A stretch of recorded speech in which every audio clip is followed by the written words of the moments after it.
Good evening. Welcome to You Can't Handle the Truth Movies. My name's Chris. This is James. And sorry we've been away for a week. We just didn't have any movies that we wanted to review. Well, yeah, that sums it up. But we're back. And we're going to start with Project Hail Mary. You can't handle the truth. A science teacher wakes up alone on a spaceship. As his memory returns, he uncovers a mission to stop a mysterious substance killing Earth's sun, and that an unexpected friendship may be the key. So, Ryan Gosling, Sandra Hüller, and I think James Ortiz is the rock dude. Oh, he had a name, did he? Well, yeah, he's like a puppet master. Well, that's the first thing I'd say about this movie is there'll be some spoilers if, is he in the trailer? I don't know. There's a rock dude in it. The first thing I compared this to, I didn't watch the trailer for this one as usual, and when I was watching it, the first film I had in my mind was called Sunshine, when they went back to reignite the sun. I thought it was going to be like that kind of really, it was very light toned. It wasn't like, because even Armageddon was like it had its like comedy relief in it, but it also had a lot of suspense. This film, I didn't really feel much. There was probably one good suspenseful scene, but the rest of it, I thought his character from the beginning and all the way through was very light.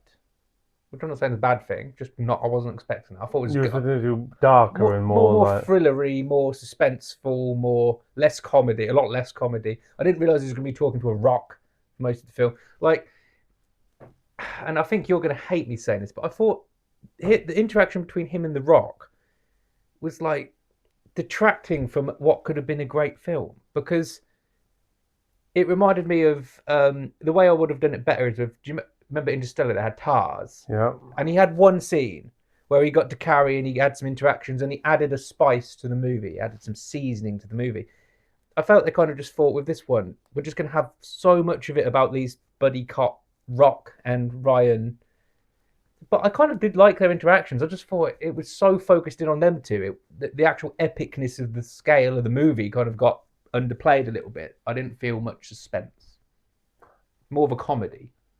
I disagree. No, I thought you would. Yeah, I knew this. I don't feel that strongly. I enjoyed the movie. I'm not slagging it off. I'm just saying I thought that they could have got a lot more suspenseful elements in the film and had a lot more at stake in the film, whereas it kind of just turned into a friendly movie. So this is one of those movies that I think if you watch it on the big screen, some of the scenes are absolutely stunning. It's just beautiful.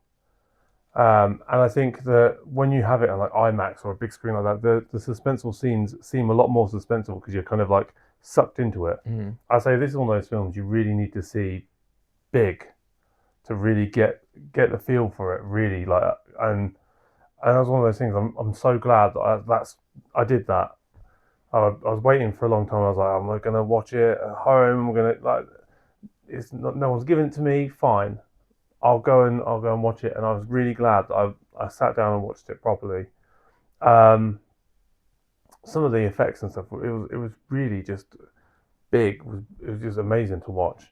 I really liked the interaction between the rock guy and him. The only thing I would say, because I love the film, I thought it was really good, and I wouldn't say I'm a massive space fan.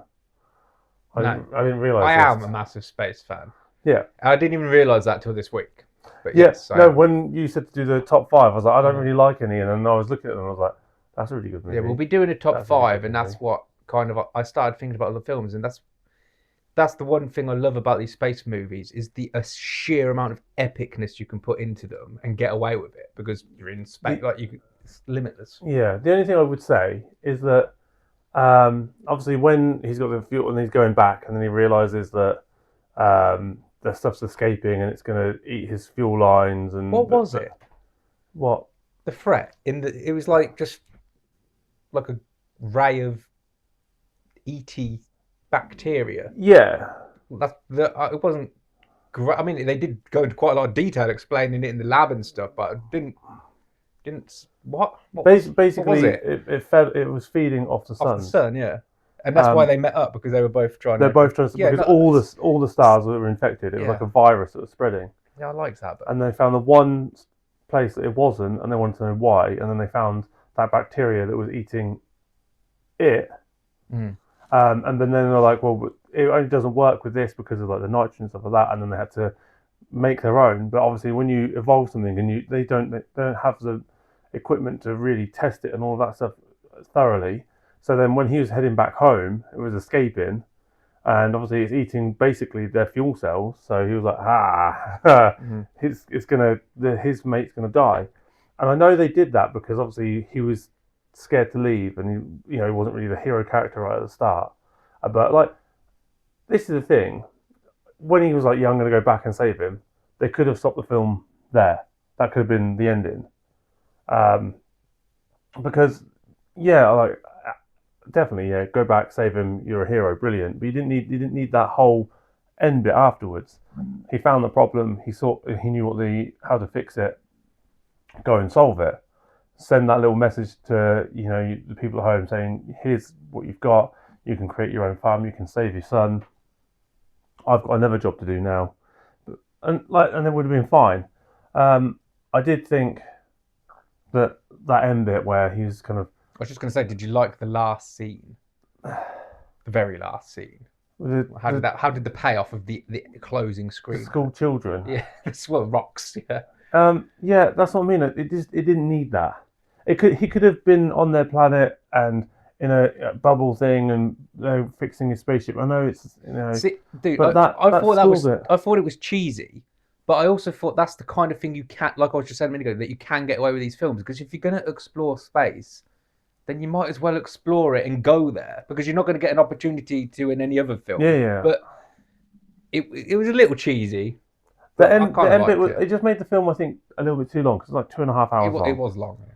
So if you took that last half hour out, you wouldn't have lost anything in the movie, like main parts of the movie. And I really thought it was brilliant. I didn't think I'd feel so much for the little rock dude. I got quite emotionally attached to the rock dude. I think that was their intention. Yeah, I know it was their intention, but my intention was to not get attached to it. And then I was like, God, you saved that rock dude! Yeah. So yeah, no, let's just rate it. Let's rate it. Out of 10. I'll let you go first, as you said you really liked it. You haven't said that in a while, so. And I'm very surprised you said it on this film. Very surprised. I'd give this a 7.8. 7.8? I enjoyed it that much. Okay, well, I actually, despite what I said earlier, I did really enjoy it. I'll just point out that I thought for me there was just a bit too much comedy elements in it, in his character, in Ryan Gosling's character. I wasn't saying like... No, I'm just saying to myself. I think it was clear that you liked it. Like from the beginning and the middle, like it was just his character I didn't really gel. I thought he could have had a little bit more seriousness in his role, but like I'm being picky because I didn't really have much to say about it that I didn't like, and I just thought it focused a bit too much around The Rock and Ryan Gosling, and everyone's going to be like, oh yeah, but The Rock and their character interactions was the best thing about it. But I want to see more space stuff going on. But that's just me, and that's being very picky. I'd give it 7.5. I would highly recommend the film. And you'd highly recommend the film. I'd highly recommend. We'll call it 7.7. Go and watch the film. Yeah. My advice would be to watch it in as best quality as you possibly can on the biggest screen you can to really immerse yourself in it. I knew it'd be good because The Martian was so good. Martian was good, yeah. When The Martian come out, my first thought was, I like Andy Weir's books. I hope they do Hail Mary. And it was like 2 years after that, here it is. I just know all the people watching this are going to be like, all the millions of people watching this are going to be like, the people that liked the film are going to be like, he slagged off The Rock. I'm like, not your Rock, the actual Rock. Anyway, yeah, 7.7 Project Hail Mary. It's good we've got highly rated because we've not had one of them in a while, so. Go give it a watch. Check it out. Thank you very much. Good night.